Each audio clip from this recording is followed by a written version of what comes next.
Hello friends, how are you? Hope so आप सभी लोग बहुत अच्छे होंगे। आज हम इंट्रोडक्शन इसलिए स्टार्ट करना चाहते हैं क्योंकि देखिए, किसी भी ट्रेनिंग को स्टार्ट करने के पहले उस ट्रेनिंग का ऑब्जेक्ट स्टूडेंट को क्लियर होना चाहिए।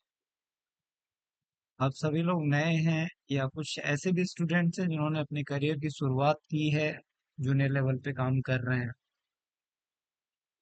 तो आज के इस one to one face to face meeting का मैंने कहा कुछ भी सिखाने से पहले बंदे को क्लियर होना चाहिए कि उसका पाथ क्या है, कैसे वो अपने करियर में अच्छा कर सकता है, कैसे वो अपने करियर की ग्रोथ को एक नई उड़ान की साथ एक नए हाइट पे ले जा सकता है। तो मैं आज आप लोगों को बताना चाहूंगा कि देखिए, ये एग्जीक्यूटिव क्लास है। एग्जीक्यूटिव क्लास में बंदा जो होता है अपने करियर का स्टार्टिंग पे होता है, उसको बहुत ज्यादा एक्सपीरियंस नहीं होता है। अकाउंटिंग कॉन्सेप्ट की क्लैरिटी के साथ साथ जब आप अपना career as accounts executive, MIS executive या किसी संस्थान के बैक ऑफिस में एज ए एग्जीक्यूटिव शुरू करते हैं, तो उस कंपनी के मैनेजमेंट की क्या एक्सपेक्टेशन होती है आपके साथ, आपको क्या क्या चीजें पता होनी चाहिए, आपका सीनियर आपके साथ क्या एक्सपेक्टेशन रखता है, ये सारी चीजें एक जूनियर बंदे को नहीं क्लियर होता है। तो इस कोर्स को जिसका मैंने ड्यूरेशन 30 दिन रखा है इस 30 दिन में मैं आपको एक परफेक्ट अकाउंट्स एग्जीक्यूटिव के लिए तैयार करूंगा।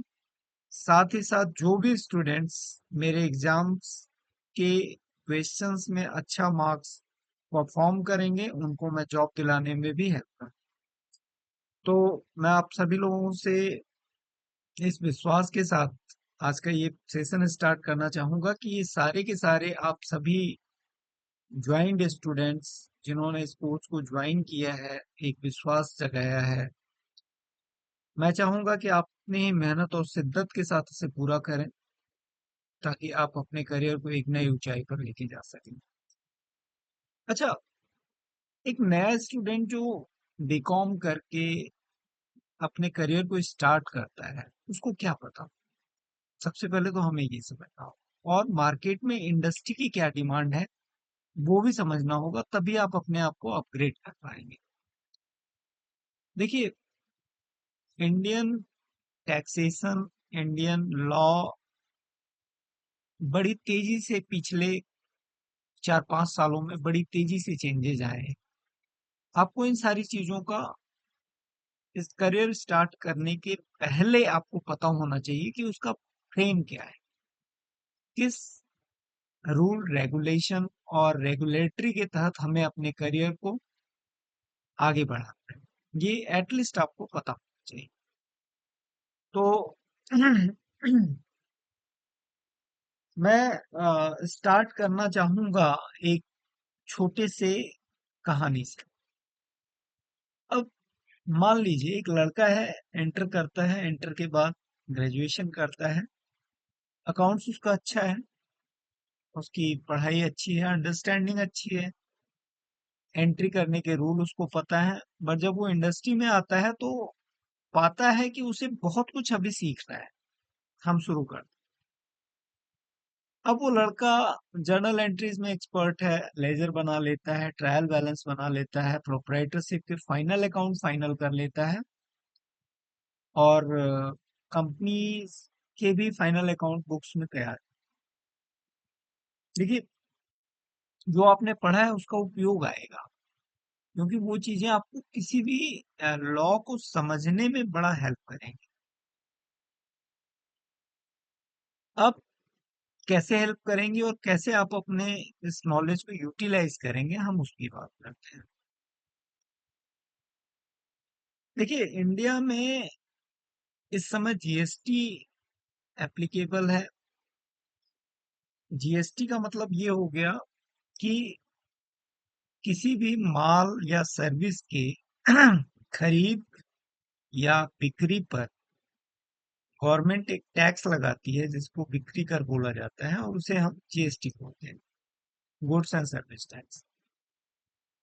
अब ये गुड्स एंड सर्विस टैक्स के बारे में मैं आपको आगे जब क्लासेस लूंगा तब आपको डिटेल से समझाऊंगा। फिर भी मैं आपको एक ओवरव्यू देना चाहता हूँ ताकि आपको क्लैरिटी रहे। देखिए, जब आप नॉर्मली अकाउंट्स की किताब को पढ़ते हो और वहां आपको जर्नल एंट्री में ये पूछा जाता है कि माल राम ने खरीदा, मान लो क्रेडिट पे खरीदा, तो आप क्या करते हो? परचेज अकाउंट डेबिट टू जिससे खरीदा उसको क्रेडिट कर देते हो टू क्रेडिटर्स या वेंडर जो भी है। लेकिन जब आप एक्चुअल में अपना करियर स्टार्ट करते हैं तो उस समय आपके सामने दो तरीके की क्वेश्चन आते हैं। पहला, जो भी माल खरीदा जाएगा उस पर टैक्स लगा होगा और उस टैक्स का आपको इनपुट लेना होता है, सब्जेक्ट टू यदि बिल ऑफ सप्लाई ना हो तो। मैं आगे इसकी भी चर्चा करूंगा कि बिल ऑफ सप्लाई क्या होता है, टैक्स इनवॉइस क्या होता है। अभी आप उस पर में दिमाग मत लगाइए, आप समझिए सिर्फ इतना कि अब जब आपने अपना करियर स्टार्ट किया है उस समय आपको जब परचेज की एंट्री करनी होती है तो वहां पे परचेज अकाउंट डेबिट होता है, उस पे जो टैक्स आपने पे किया है वो डेबिट होता है, और देन फिर वेंडर जो होता है वो क्रेडिट होता है। अब यहाँ पे भी एक रूल आता है कि यदि 50 लाख के ऊपर का माल खरीदा गया है तो उस पे आपको टीडीएस काट के जमा कराना पड़ेगा। तो ये सारी चीजें हैं, मतलब पहले आपने जब पढ़ाई करी तो आपको टैक्स कंप्लायंस नहीं बताया गया था, अब टैक्स कंप्लायंस के साथ आपको जर्नल एंट्री करनी है। तो वो टैक्स कंप्लायंस के साथ जब आप जर्नल एंट्री करोगे उससे पहले आपको पता होना चाहिए कि एक्चुअल में क्या रूल रेगुलेशन और रेगुलेटरी अथॉरिटी है और उसका इम्प्लीकेशन क्या है उस जर्नल एंट्री में, उसे कैसे इनबिल्ड किया जाएगा ताकि मेरी जर्नल एंट्री प्रॉपर। अब चूंकि मैनुअल जर्नल एंट्री नहीं होती है, सॉफ्टवेयर पे आपको जर्नल एंट्री होती है, तो आपको सॉफ्टवेयर का भी पता होना चाहिए कि सॉफ्टवेयर कैसे चलाए जाते हैं, सॉफ्टवेयर में जर्नल एंट्री कैसे की जाती है। मैं यहाँ पूरे कोर्स में आपको टैली के बारे में ओवरव्यू दूंगा और टैली पे ये सारी चीजें समझाऊंगा। हालांकि एसएपी की भी क्लासेस हैं बट एसएपी में टैली में मैं सबको यदि कवर करना चाहूंगा तो आप लोग कंफ्यूज हो जाएंगे। यहाँ मेरा टारगेट सिर्फ ये है कि मैं आप लोगों को एक परफेक्ट अंडरस्टैंडिंग क्लियर कर दूं ताकि आप किसी भी सॉफ्टवेयर पे काम करो तो वो कर सको आप।